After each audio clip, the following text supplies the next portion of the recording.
സാധാരണ ബിഗ് ബോസിന്റെ വീക്കെൻഡ് എന്ന് പറഞ്ഞു കഴിഞ്ഞാൽ ഏറ്റവും പ്രധാനപ്പെട്ടതും ഭയങ്കര കോൺട്രവേഴ്സ്യൽ ആയിട്ടുള്ള സാധനങ്ങളായിരിക്കും സാറ്റർഡേ ഫസ്റ്റ് ചോദിക്കുന്നത്. നമ്മുടെ മലയാളത്തിലൊക്കെ നമ്മൾ അങ്ങനെയല്ലേ കാണുന്നത്, ഹിന്ദിയിലും അങ്ങനെയാണ്. ആ ആഴ്ച നടന്നതിൽ ഏറ്റവും ഭയങ്കര ക്രൂഷ്യൽ സാധനങ്ങൾ എന്തൊക്കെയാണ്, ഭയങ്കര വിവാദമായ സാധനങ്ങൾ എന്തൊക്കെയാണ്, അതാണ് വന്ന് ആദ്യം ക്വസ്റ്റ്യൻ ചെയ്യുന്നത്. ഇത് നേരെ കീഴ്മേൽ മറഞ്ഞ അവസ്ഥയാണ്. നമുക്ക് എപ്പോഴും അറിയാം സൺഡേ ഈസ് ഓൾറെഡി കണ്ടന്റ് ഉണ്ടാവും, സൺഡേ കാണാൻ ആൾക്കാരുണ്ടാവും. കാരണം എന്തായാലും എവിക്ഷനാണ്, അത് കാണാൻ ആൾക്കാർ ഉറപ്പായിട്ടും ഉണ്ടാവും. അപ്പോൾ സാറ്റർഡേ ആണ് അത്യാവശ്യം നമുക്ക് കണ്ടന്റ് വേണ്ടത്. അപ്പോൾ ഈ സാറ്റർഡേ ചോദിക്കാനുള്ള കാര്യങ്ങൾ എല്ലാം കളിച്ച് ചിരിച്ച് തമാശയായിട്ട് പറഞ്ഞ് അങ്ങ് കൊണ്ടുപോയിട്ട് സൺഡേ എപ്പിസോഡ് തുടങ്ങുമ്പോഴത്തേക്കും അവരടുത്ത് മൊത്തം ദേഷ്യവും മറ്റേ പ്രശ്നങ്ങളിൽ ഇടപെട്ടതിൽ കുറേ കാര്യങ്ങളൊക്കെ ചോദിക്കുന്നുണ്ട്. ഞാൻ എന്താണ് ഈ പറഞ്ഞു വരുന്നതെന്ന് വെച്ച് കഴിഞ്ഞാൽ, റയാന്റെയും റാണവിന്റെയും ആ ഒരു ഇടി ഫിസിക്കൽ ഇഷ്യൂ ആണ് ഈ ആഴ്ചത്തെ ഏറ്റവും വലിയ ഒരു കോൺട്രവേഴ്ഷ്യൽ ആയിട്ടുള്ള ഒരു സാധനം. ഈ സാധനം ചോദിക്കേണ്ടിരുന്നത് എപ്പോഴായിരുന്നു? ഇന്നലെ വന്ന് ഫസ്റ്റ് ടൈമിൽ ആ സാധനം റയാൻ റാണ എഴുന്നേക്ക്, എന്താ സംഭവം, നിങ്ങളുടെ ഇടയിൽ അത്ര ഒരു അടി നടന്നില്ല, എന്താ കാര്യം എന്ന് അതാണ് ചോദിക്കാനുള്ളത്. ഇന്നലെ വരുന്നു, റയാന്റെ അടുത്തും റാണവിന്റെ അടുത്തൊക്കെ നല്ല സൂപ്പറായിട്ട് കാര്യം പറയുന്നു, ഒരു പ്രോബ്ലം ഇല്ല. എന്നിട്ട് ഇന്ന് എപ്പിസോഡ് തുടങ്ങിയപ്പോൾ പറയല്ലേ, റയാൻ റാണ നിങ്ങൾക്ക് ഞാൻ സംസാരിക്കാം, നിൽക്ക്, കുറച്ച് കാര്യങ്ങൾ ചോദിക്കാനുണ്ട്. എന്തുവാടേ ഇത്, എനിക്ക് ഒരു പിടിയും കിട്ടുന്നില്ല. ഇത് അവർ കൊടുക്കുന്ന സ്ക്രിപ്റ്റ് ആണോ, ഇയാൾ സ്വന്തമായിട്ട് ചെയ്യുന്നതാണോ? അപ്പോൾ എനിക്കതുകൊണ്ട് ഈ ആഴ്ചത്തെ വീക്കെൻഡ് വളരെ വളരെ മോശമായിട്ടാണ് ഫീൽ ചെയ്തിട്ടുള്ളത്. പിന്നെ ഇന്ന് പവിത്രയൊക്കെ എടുത്തിട്ട് കുടഞ്ഞ്, ആവശ്യമില്ലാതെ പവിത്രയെ കുടഞ്ഞ്. പവിത്രയ്ക്ക് നമുക്കറിയാം, പവിത്ര ഭയങ്കര, നമ്മളെ ഗെയിമിൻ്റെ വ്യൂവിൽ പറയുമ്പോൾ പവിത്ര ഒരാളേ അല്ല, എന്തൊക്കെയോ ചെയ്ത് അവിടെ എങ്ങനെയൊക്കെ എക്സിസ്റ്റ് ചെയ്ത് പോകുന്ന ഒരു ജെന്യുവൻ പേഴ്സൺ ആണ് ഈ പറയുന്ന പവിത്ര. പവിത്ര എടുത്തിട്ട് കുടഞ്ഞ്, പവിത്ര അയ്യോ ഞാൻ അങ്ങനെ അല്ല, ഞാൻ അങ്ങനെ ഉദ്ദേശിച്ചിട്ടില്ല, അങ്ങനെയാണ്, അങ്ങനെ ആണോ അല്ലേ, അത് മാത്രം പഞ്ചില്ലേ, അത് മാത്രം. അപ്പോൾ എനിക്കങ്ങനെ ഓവറായിട്ട് എടുത്തിട്ട് കുടഞ്ഞ് കളിക്കും കണക്ക് തോന്നി. പിന്നെ ഈ പറഞ്ഞ കണക്ക് റയാൻ റാണ ഇഷ്യൂ ചർച്ച ചെയ്തു. അതിന് പുറമെ ആയിട്ട് വേറെ കുറച്ച് ഇഷ്യൂകളും ചർച്ച ചെയ്തു. ഡോളിന്റെ കേസ് എന്തൊരു സൂചി നൂല കൊണ്ട് എനിക്ക് കണ്ടപ്പം ഈ വിജയ് സേതുപതി എന്തോന്ന് കാണിക്കുന്ന, ഒരു സ്റ്റാൻഡ് ഇല്ലേ എന്ന് എനിക്ക് തോന്നിപ്പോയി. സ്റ്റാൻഡല്ല, ഒരു സ്റ്റാൻഡേർഡ് ഇല്ലേ എന്ന് എനിക്ക് തോന്നിപ്പോയി. കാരണം ഒരു പാവയും കൊണ്ടുവന്ന് അതിനെ കുത്തി തച്ചുകൊണ്ടൊക്കെ നിന്ന് എന്തൊക്കെയാണോ എന്തോന്ന് കാണിച്ചത്. പറയാം, വൈകിപ്പിക്കേണ്ട, തുടങ്ങാം. ഇന്നത്തെ Bigg Boss season 8 day 56 December 1 full episode weekend review ആയിട്ടാണ് വന്നിരിക്കുന്നത്. So welcome back to Ansif moonlight media. I am Ansif. Video ആദ്യം കാണുന്ന ഒരു ചാനൽ സബ്സ്ക്രൈബ് ചെയ്യണം, ലൈക്ക് ചെയ്യണം, ഷെയർ ചെയ്യണം, കമൻറ്റ് എന്തായാലും ചെയ്യണം നിങ്ങളുടെ അഭിപ്രായങ്ങൾ. അതുപോലെ തന്നെ ബിഗ് ബോസിൻ്റെ അപ്ഡേറ്റ്സും റിവ്യൂസിനും ഒക്കെ ആയിട്ട് ഇപ്പം തന്നെ നമ്മുടെ പേജ് ഫോളോയും ചെയ്യണം. ആദ്യം തന്നെ ഡോൾ ഒരു പാവയും കൊണ്ടാണ് വിജയ് സേതുപതി വരുന്നത്. കസേരയെ കൊണ്ട് കസേരയിൽ പാവ ഇരുത്തുന്നു, പാവയുടെ തലയൊക്കെ കയറിയിരിക്കുകയാണ്. എന്നിട്ട് കണ്ടല്ലോ പാവയൊക്കെ ഉണ്ട്, പറ നിങ്ങൾ എങ്ങനെയാണ് ഈ ഡോൾ ടാസ്കിനെ മനസ്സിലാക്കിയത്? പവിത്രയെ പൊക്കുന്നു, അത് നമുക്ക് ഇഷ്ടമുള്ളവരെ സേവ് ചെയ്യാം, അതിനാണല്ലോ ഈ ടാസ്ക് തന്നത്. അപ്പോൾ വിജയ് സേതുപതി അല്ല, ഇവിടെ ആരൊക്കെയായിരുന്നു ഗ്രൂപ്പ്? അപ്പം മുത്ത് പറയാണ്, ഞാനും റാണവും മഞ്ചരിയും ദീപക്കും സാജനയും ആനന്ദിയും ഒരു ഗ്രൂപ്പ്. അപ്പൊ സത്യ പറയുന്നു, വിശാലും ഞാനും അരുണും ശിവയും തർഷികയും അൻഷിതയും ഒരു ഗ്രൂപ്പ്. അപ്പൊ അൻഷിത, സാർ ഞാൻ എന്താ ഗ്രൂപ്പിലുമേ ഫസ്റ്റ് ഡേ എന്നുമേ ഇല്ലേ?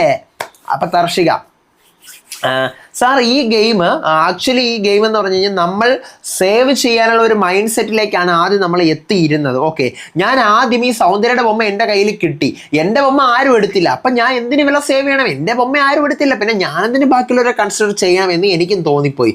ആദ്യം ടീമിലല്ലായിരുന്നു, പിന്നീട് ടീമിലേക്ക് വരേണ്ടി വന്നു. അപ്പം മുത്തു സാർ, ഫസ്റ്റ് ഈ വിശാലൊക്കെ ഇപ്പോഴൊന്നും പറയുന്നില്ലേ ഇവരൊക്കെ എന്താണ് കളിയെന്നൊന്നും അറിഞ്ഞുകൂടാന്ന്. ഫസ്റ്റ് ഡേ കളി തുടങ്ങിയ ആളാണ് ഈ വിശാൽ. എൻ്റെ ബൊമ്മ എടുത്ത് ഒളിപ്പിച്ച് വെച്ച് എന്നെ വെളിയിലാക്കാൻ നോക്കിയ ആളാണ് ഈ വിശാൽ. അപ്പം രഞ്ജിത്ത്, ജെഫ്രി, സൗന്ദര്യ, ജാക്ലിൻ, റയാൻ, രഞ്ജിത്ത് നിങ്ങൾ എന്താണ്, ആരൊക്കെയാണ് ഗ്രൂപ്പ്? അപ്പം രഞ്ജിത്ത് പറഞ്ഞത് നമ്മൾ ഇത്രയാണ് ഇവിടുത്തെ ഗ്രൂപ്പ്. അപ്പോഴത്തേക്കും ഞാനും പവിത്രമായിട്ട് പരസ്പരം അങ്ങോട്ടും ഇങ്ങോട്ടൊക്കെ പാവ എടുത്ത് നമ്മളെ, നീ എൻ്റെ പാവ എടു, ഞാൻ നിൻ്റെ പാവ എടുക്കാം എന്നല്ല രഞ്ജിത്ത് പറഞ്ഞതായിട്ട് പറയുന്നു. രഞ്ജിത്ത്, വിജയ് സേതുപതി അല്ല രക്ഷിക്കാനാണെന്ന് പറഞ്ഞിട്ട് പവിത്ര നീ മഞ്ചരിയെ തകർത്തില്ലേ എന്ന് ചോദിക്കുകയാണ്. അത് ആക്ച്വലി ആ സംഭവം എന്താണെന്ന് വെച്ച് കഴിഞ്ഞാൽ, നമ്മൾ മെനിങ്ങാൻ നടന്ന ഡോൾ ടാസ്കിൽ അവസാനം വന്നപ്പോൾ പവിത്രയുടെ കയ്യിൽ മഞ്ചരിയുടെ പാവയും മഞ്ചരിയുടെ കയ്യിൽ പവിത്രയുടെ പാവയാണ്. അപ്പോൾ പവിത്ര ഡോൾ ഹൗസിനകത്ത് കയറുന്നു, അവിടെ വെക്കാൻ ഒരു സ്പേസ് മാത്രമേ ഉള്ളൂ. പവിത്രയുടെ കയ്യിലിരിക്കുന്ന ആരാ? മഞ്ചരിയുടെ പാവയാണ്. ഈ പാവ എടുത്ത് വെച്ച് കഴിഞ്ഞാൽ പുറത്ത് മഞ്ചരി നിൽക്കുകയാണ്, മഞ്ചരിയുടെ കയ്യിലിരിക്കുന്ന പവിത്രയുടെ പാവയാണ്, പവിത്ര ഔട്ടാവും. അപ്പോൾ എന്ത് ചെയ്യും? ഇതിനകത്ത് ഈ പാവ വെക്കുന്നില്ല, പവിത്ര ഈ സാധനം വെക്കുന്നില്ല. അതിനിപ്പോൾ ഗെയിമാണോ, ഇനി ബോധമില്ലാത്തയാണോ, മഞ്ചരി വരാൻ വേണ്ടി വെയിറ്റ് ചെയ്താണോ ഒന്നും അറിയില്ല. കാരണം ഇവർ രണ്ടുപേരുടെ ഒരു ഉടമ്പടി ഉണ്ടായിരുന്നതുകൊണ്ടാണ് ഈ പറയുന്ന പവിത്ര വെക്കായിരുന്നത്. അപ്പോൾ പവിത്ര മനഃപൂർവ്വം അല്ലേ ആ സാധനം വെക്കാതിരുന്നത്? മഞ്ചരിയും നീ കൂടെ ഒരു ഉടമ്പടി ഉണ്ടായിട്ട് ഒരു ഗെയിം വന്നപ്പം സ്വന്തമായിട്ടത് നോക്കിയത് കൊണ്ടല്ലേ മഞ്ചരി വന്ന് നിന്റെ പാവ വെച്ചിട്ടും നീ അത് നേരത്തെ കൂട്ടി വെക്കാതിരുന്നത്? അത് നിന്റെ സ്ട്രാറ്റജി അല്ലേ? അപ്പോഴത്തേക്കും പവിത്ര, സാർ അത് എൻ്റെ തെറ്റാണ്, ഞാനത് കോൺഷ്യസ് അല്ലായിരുന്നു ആ സമയത്ത്, ഏതെന്നുള്ള ഒരു അവസ്ഥയിലല്ലായിരുന്നു, അതുകൊണ്ടാണ്, അല്ലാതെ എൻ്റെ ഗെയിം ഒന്നുമല്ല വിജയ് സേതുപതി.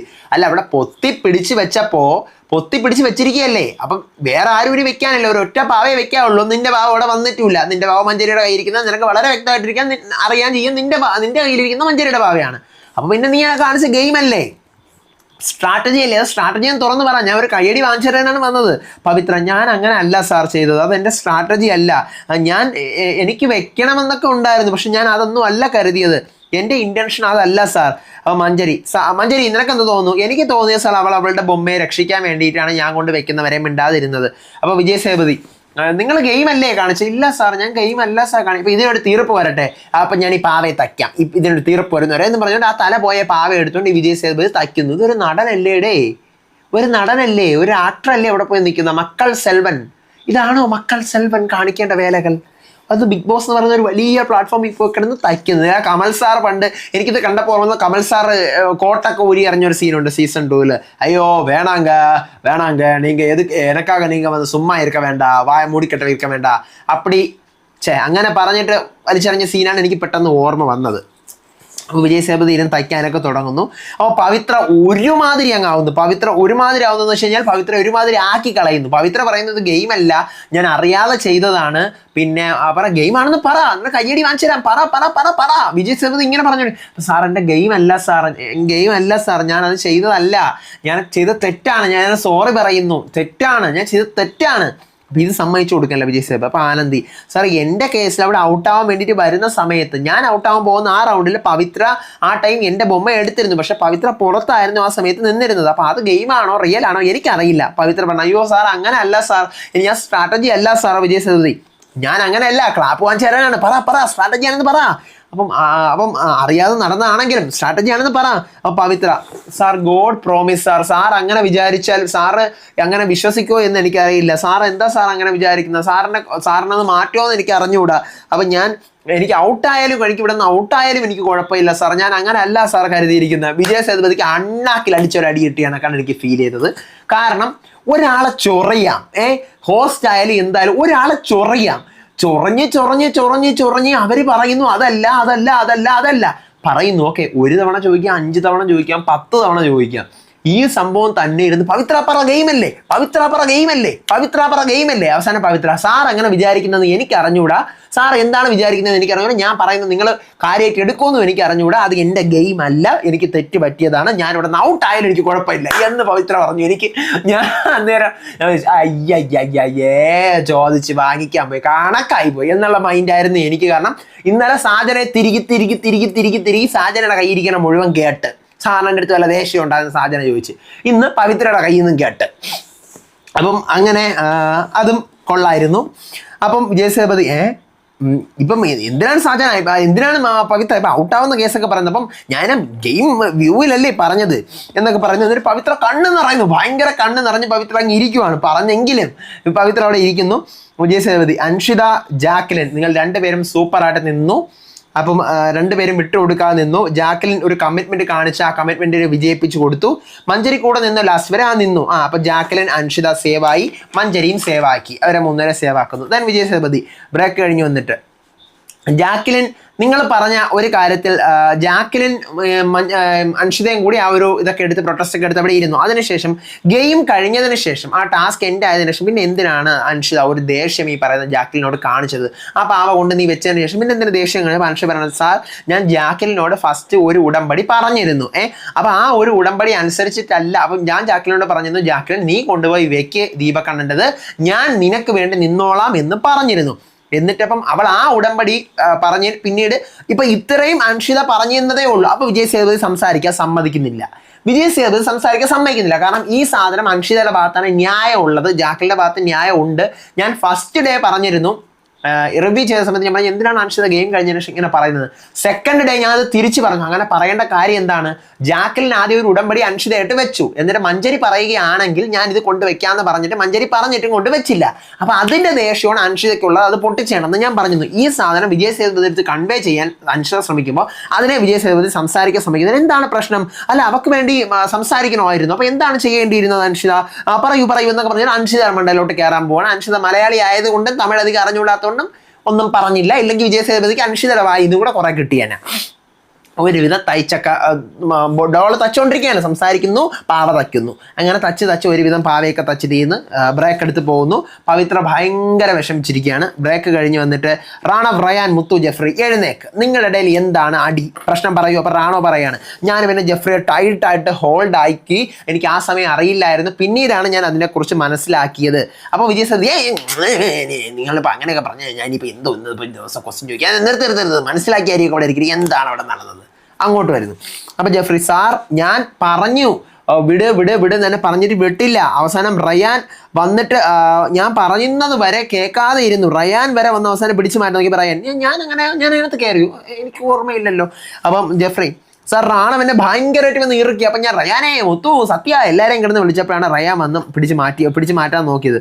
അപ്പോഴത്തേക്കും മുത്തു, സാർ റാണവ് ഹോൾഡ് ചെയ്തിരുന്നു. റയാൻ വന്ന് ഞാൻ നോക്കുമ്പോൾ പിറകെ കഴുത്തിൽ പിടിക്കുന്നുണ്ട്. ജെഫ്രി ഈ കേസ് എന്നോട് പറഞ്ഞില്ല, വയറിൽ വേദനിക്കുന്നു എന്നുള്ള കാര്യം എന്നോട് പറഞ്ഞില്ല, പക്ഷേ സത്യയെ വിളിക്കുന്നുണ്ടായിരുന്നു. ആണോ സത്യ? അതെ എന്നെ വിളിക്കുന്നുണ്ടായിരുന്നു, സത്യ എന്ന് പറഞ്ഞ് എന്നെ വിളിക്കുന്നുണ്ടായിരുന്നു.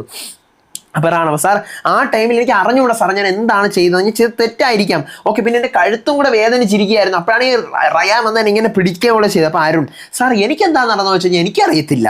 അപ്പം റാണവ്, തെറ്റാണ് സാർ, ഞാൻ ചെയ്തത് തെറ്റാണ് സാർ. വിജയ് സേതുപതി, അന്നേരം ബോധം വന്നില്ലേ ഈ ചെയ്യുന്നതൊക്കെ തെറ്റാണെന്ന്, ഈ ഇറക്കി പിടിച്ചതും അതിവിടെ തെറ്റാണെന്ന് തോന്നിയില്ലേ? അപ്പം മുഖം കണ്ടാൽ അറിയാം, നമുക്കറിയാം റാണവേ, നിങ്ങൾ അറിഞ്ഞോണ്ട് ചെയ്തതല്ലെന്നറിയാം. എന്നാലും ഞാൻ ചോദിക്കുന്നതാണ്. ഞാൻ ചോദിക്കട്ടെ, ഈ വിജയ് സേതുപതി എന്ത് ഒരു എനിക്ക് ആ ഒരൊറ്റ ഡയലോഗിൽ റാണവൻ്റെ അടുത്ത് ഒരു പാർഷ്യാലിറ്റി കാണിക്കുന്ന പോലെ തോന്നി. കാരണം മുഖം കണ്ടാൽ അറിയാം റാണവ് അങ്ങനെയൊന്നും വിചാരിച്ചിട്ടില്ലെന്ന് മനസ്സിലാവും റാണവേ എന്നിങ്ങനെ പറയേണ്ട കാര്യം എന്താണ്? മുഖം കണ്ട വിജയ് സേതുപതി കൈനോട്ടക്കാരനോ? എനിക്ക് അറിഞ്ഞുകൂടെ സീരിയസ് ആയിട്ട്. എനിക്ക് ഇന്നലത്തെ കഴിഞ്ഞ ആഴ്ച വരെ ഓക്കെ ഹീ സൂപ്പർബ്, ഞാൻ പറയുന്നു, അല്ല ഹീ വാസ് സൂപ്പർബ്. ഇപ്പം എന്തോ എനിക്ക് ഒരു ഹോസ്റ്റിൻ്റെ അടുത്ത് ഒരു ബഹുമാനമൊക്കെ ഞാൻ നിങ്ങൾക്കറിഞ്ഞാൽ 2 വർഷമായിട്ട് ഇപ്പം 4ാമത്തെ സീസണാണ് ഈ റിവ്യൂ ചെയ്യുന്നത്. ഇങ്ങനെ ഞാനിരുന്ന ഒരു ഹോസ്റ്റിനെ കുറിച്ച് പറഞ്ഞിട്ടുണ്ടോ?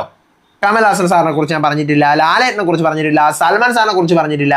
ഇതിപ്പോൾ ആദ്യമായിട്ടാണ് ഇന്ന് എനിക്ക് ഈ പറയേണ്ടി വരുന്നത്. കാരണം ആവശ്യമില്ലാത്തടത്തുള്ള ചൊറിച്ചില്, പിന്നെ പറയാനുള്ളത് പറഞ്ഞ് തീർക്കൂല, 12 മണി വരെയുള്ള എപ്പിസോഡ് നീട്ടിക്കൊണ്ടുപോക്ക്.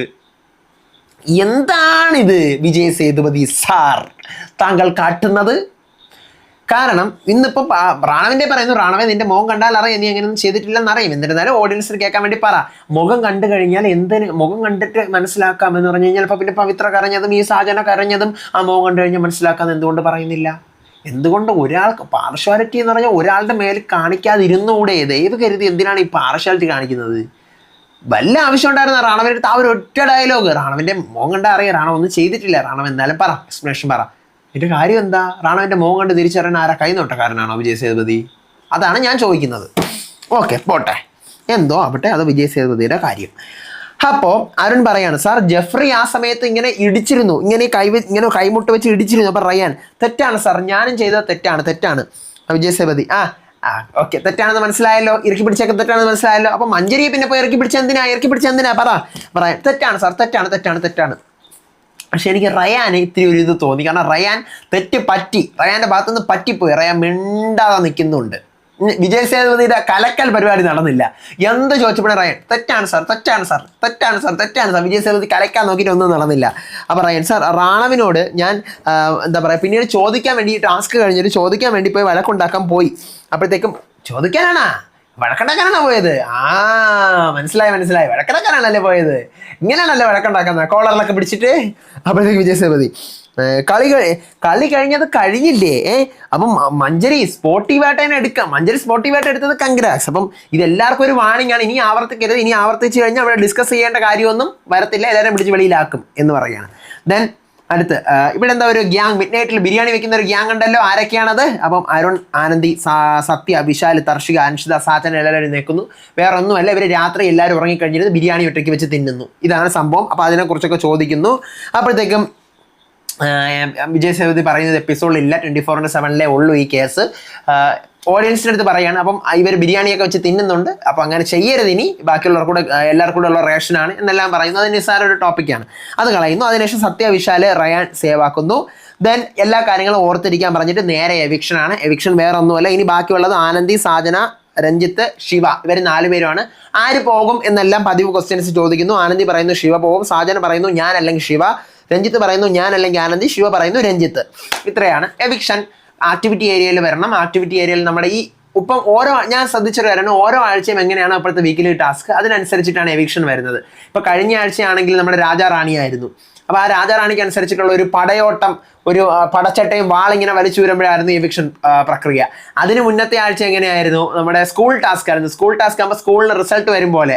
അപ്പൊ ഈ ആഴ്ച നമ്മുടെ ഡോൾ ടാസ്ക് ആയിരുന്നു. അപ്പൊ അതുപോലെ തന്നെ ആ ഡോളിന്റെ ഒരു ബോൾ പിറ്റ്, സെയിം ആക്ടിവിറ്റി ഏരിയയിൽ ഒരു ബോൾ പിറ്റ് ഉണ്ട്, അതിനകത്ത് കുറെ ഡോളുണ്ട്. ആ ഡോളിനകത്ത് പേരുള്ള, നമ്മുടെ സ്വന്തം പേരുള്ള ഡോളുണ്ട്. ആരുടെയൊക്കെ പേരാണോ അതിനകത്ത് നിന്ന് കിട്ടുന്നത് അവരെല്ലാം സേവ് ആണ്. അങ്ങനെ പേരുകൾ ആർക്കൊക്കെ കിട്ടുന്നു, ആനന്ദിക്ക് കിട്ടുന്നു, സാജനയ്ക്ക് കിട്ടുന്നു, ശിവയ്ക്ക്, രഞ്ജിത്തിന് കിട്ടുന്നു. ശിവയുടെ പേര് മാത്രം കിട്ടുന്നില്ല, ബാക്കി എല്ലാം പേരില്ലാത്ത ഡോളാണ്. അപ്പം തന്നെ എവിക്ഷൻ ആണ്. ശിവ അക്സെപ്റ്റ് ചെയ്യുന്നു. എല്ലായിടത്തും പോയി ശിവയെ അരണോട്ടൊക്കെ ഭയങ്കര കരച്ചിലും പിടിച്ചിലൊക്കെയാണ്. അതിനുശേഷം ശിവയുടെ സ്റ്റോറി പറയുന്നു, 7 വർഷത്തെ ഡ്രീമായിരുന്നു ഇവിടെ വരണമെന്നുള്ളത് എന്നെല്ലാം പറഞ്ഞ് നേരെ സ്റ്റേജിൽ പോകുന്നു. ജേണി വീഡിയോ കാണിക്കുന്നു. എല്ലാവരുടെ ഭയങ്കര പോസിറ്റീവായിട്ട് ബബായി ഒക്കെ പറഞ്ഞു പോകുന്നു.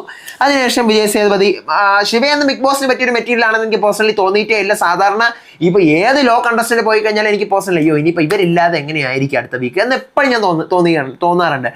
ഫസ്റ്റ് വീക്ക് ഫാറ്റ്മാൻ പോയപ്പോൾ അയ്യോ ഇനി ഫാറ്റ്മാൻ ഇല്ലാതെ എങ്ങനെയാണ് നെക്സ്റ്റ് വീക്ക് കാണുക. സെക്കൻഡ് വീക്ക് ദർശ പോയപ്പോൾ അയ്യേ അല്ല അർണവ് പോയപ്പോൾ എങ്ങനെ കാണും. തേർഡ് വീക്ക് ദർശ പോയപ്പോൾ ഫിഫ്ത്ത് വീക്ക് സുനിത പോയപ്പോൾ അയ്യോ, 6th വീക്ക് റിയ പോയപ്പോൾ, 7th വീക്ക് വർഷണി പോയപ്പോൾ കൂടെ എനിക്ക് തോന്നി. പക്ഷേ ഈ ശിവ പോയിട്ട് എനിക്ക് തോന്നില്ല. കാരണം ആദ്യത്തെ ഒരു 3 ദിവസത്തെ കത്തിപ്പ് മാത്രമേ ഈ ശിവയിൽ ഞാൻ കണ്ടിട്ടുള്ളൂ പേഴ്സണലി. നിങ്ങൾക്ക് എങ്ങനെയാണെന്ന് അറിയത്തില്ല, കമന്റ് ചെയ്യാം. അതിനുശേഷം വിജയ് സേതുപതി പറയുന്നു സാജനൻ ജെഫ്രിയാണ് ക്യാപ്റ്റൻസിയിൽ, ആര് വന്നാലും ഞാൻ സൂപ്പർ വെയിറ്റിംഗ് ആണ് എങ്ങനെയാണെന്ന് അറിയാൻ എന്ന് പറയുന്നു. അതിനുശേഷം സൗന്ദര്യ, റയാൻ, വിജയ് സേതുപതി ബായ് പറഞ്ഞു പോകുന്നു. സൗന്ദര്യ റയാനും കൂടെ സംസാരിക്കണം. സൗന്ദര്യ പറയാണ് പുറത്ത് പോകുന്നത് എങ്ങനെയാണെന്ന് എനിക്ക് മനസ്സിലാക്കാനേ പറ്റുന്നില്ല എവിക്ഷൻ പ്രോസസ്സ്. കാരണം നമ്മൾ പ്രതീക്ഷിക്കാത്ത ആളുകളാണ് ഔട്ടാവുന്നത്. പറയാൻ പറയണം ഞാൻ മഞ്ജരി ഔട്ടാവും എന്നാണ് കരുതിയിരുന്നത്. അപ്പം സൗന്ദര്യ ഞാനും മഞ്ജരി ഔട്ടാവും എന്നാണ് കരുതിയിരുന്നത്. അപ്പം ദീപക്ക് മുത്തും കൂടെ സംസാരിക്കുകയാണ്. ദീപക്ക് പറയണം എൻഡ് ഓഫ് ദ ഡേ എന്തായിരിക്കും, അത് എൻഡ് ഓഫ് ദ ഡേ മക്കളാണ് തീരുമാനിക്കുന്നത്, അവിടെ എന്ത് ചെയ്തിട്ടും കാര്യമില്ല, പ്രേക്ഷകരാണ് തീരുമാനിക്കുന്നത്. പിന്നീട് സൗന്ദര്യം ജെഫ്രി ഉള്ള ഒരു ടോക്കാണ്. സൗന്ദര്യം പറയുന്നത് ഇന്നലത്തെ കേസിൽ നിന്റെ സ്റ്റാൻഡ് എന്താണ്, അതായത് ക്യാപ്റ്റൻഷിപ്പ്. ഇപ്പം ക്യാപ്റ്റൻസിയിൽ ഈ പറയുന്ന ജെഫ്രി ഉണ്ട്, സാജനയുണ്ട്. ജെഫ്രിക്ക് ഓൾറെഡി അടുത്ത ആഴ്ചത്തെ നോമിനേഷൻ ഫ്രീ കാർഡ് ഉണ്ട്. അതുകൊണ്ട് ജെഫ്രി ക്യാപ്റ്റൻ ആയാലും ക്യാപ്റ്റൻ ആയില്ലെങ്കിലും ജെഫ്രി നോമിനേറ്റഡ് ഫ്രീ ആവും. ക്യാപ്റ്റൻ ആവുന്നത് എല്ലാവരും വീട് ഭരിക്കാൻ വേണ്ടിയിട്ടല്ല, 2 ഉദ്ദേശം ഉണ്ട് അതിന്. ക്യാപ്റ്റൻ ആയിക്കഴിഞ്ഞാൽ വീടും ഭരിക്കാം, നോമിനേഷൻ ഫ്രീയും ആവാം, അത് വേറൊരു കാര്യമാണ്. പിന്നെ ക്യാപ്റ്റൻ ആകുമ്പോഴത്തേക്കും ആ ഒരു ആഴ്ചയിലെ കണ്ടന്റ് മൊത്തം നമ്മൾ പറയുന്ന കാര്യം കേൾക്കുകയും അത് ബിഗ് ബോസ് ടെലികാസ്റ്റ് ചെയ്യുകയും ഒക്കെ ചെയ്യും. അപ്പം അങ്ങനത്തെ ഒരു പ്ലസ് പോയിന്റ് കൂടി നമുക്കുണ്ട്. അപ്പം എന്താണ് നിന്റെ സ്റ്റാൻഡ്? അപ്പോൾ പറയണേ എനിക്ക് ഇന്നലെ ഞാൻ ഒട്ടും കൊടുക്കൂല എന്നാണ്, പക്ഷേ ഇപ്പം ഞാൻ 2 മൈൻഡിൽ ഇരിക്കുകയാണ്. അപ്പോൾ സൗന്ദര്യം പറയണേ പാസ് വേറെ ക്യാപ്റ്റൻഷിപ്പ് വേറെ അല്ലേ അതെ എന്നൊക്കെ പറയുന്നു. ഇത്രയാണ് ഇന്നത്തെ വീക്കെൻഡ് എപ്പിസോഡിൽ ഉള്ളത്. ഞാൻ അറിഞ്ഞത് ജെഫ്രിയാണ് പുതിയ ബിഗ് ബോസ് വീട്ടിലെ ക്യാപ്റ്റൻ എന്നാണ് ഞാൻ അറിഞ്ഞത് കേട്ടോ. ജെഫ്രി നാളത്തെ എപ്പിസോഡിൽ നമുക്കത് കാണാൻ പറ്റും. ജെഫ്രിയാണ് പുതിയ ബിഗ് ബോസ് വീട്ടിലെ ക്യാപ്റ്റൻ. പിന്നെ 12 പേര് നാളെ നോമിനേഷനിൽ ഉണ്ടെന്നാണ് ഞാൻ അറിഞ്ഞത്. ആ 12 പേര് ആരൊക്കെയാണെന്ന് ഞാൻ പറഞ്ഞു തരാം. നിങ്ങൾക്ക് ഇന്നത്തെ എപ്പിസോഡ് എങ്ങനെ ഉണ്ടായിരുന്നു? 12 പേര് അത് മസ്റ്റായിട്ട് കമൻറ്റ് ചെയ്യുക. 12 പേര് ആരൊക്കെയെന്ന് പറഞ്ഞു തരാം. ജാക്ലിൻ, റയാന്, സൗന്ദര്യ, മുത്തു, മഞ്ജരി, പവിത്ര, തർഷിക, റാണവ്, ആനന്ദി, സത്യ, സാജന, രഞ്ജിത്ത്. അയ്യോ ഭയങ്കര ടൈറ്റായിട്ടുള്ള ഒരു എവിക്ഷൻ ആയിരിക്കും. തർഷികയൊക്കെ ഔട്ടാവാൻ ചാൻസ്. നാളത്തെ എപ്പിസോഡിൽ നമുക്ക് അതിനെക്കുറിച്ച് ഡിസ്കസ് ചെയ്യാം. ഓക്കെ, ഞാൻ അറിഞ്ഞത് ഇങ്ങനെയാണ്. ഓൾറെഡി അതിൻ്റെ ഷൂട്ട് കഴിഞ്ഞല്ലോ. ഇങ്ങനെയാണ് അറിഞ്ഞത് ജെഫ്രിയാണ് നാളത്തെ ക്യാപ്റ്റൻ. 12 പേര് നോമിനേറ്റഡും ആണ്. അപ്പം നാളത്തെ വിശേഷങ്ങളും അപ്ഡേറ്റുകളും റിവ്യൂ ഒക്കെ ആയിട്ട് വരാം. അപ്പം നിങ്ങളുടെ അഭിപ്രായങ്ങൾ മസ്റ്റായിട്ട് കമൻറ്റ് ചെയ്യുക. അടുത്ത വീഡിയോ ആയിട്ട് വരാം വിശേഷമായിട്ട്. അതുവരേക്കും ബൈ ആൻഡ് ടേക്ക് കെയർ.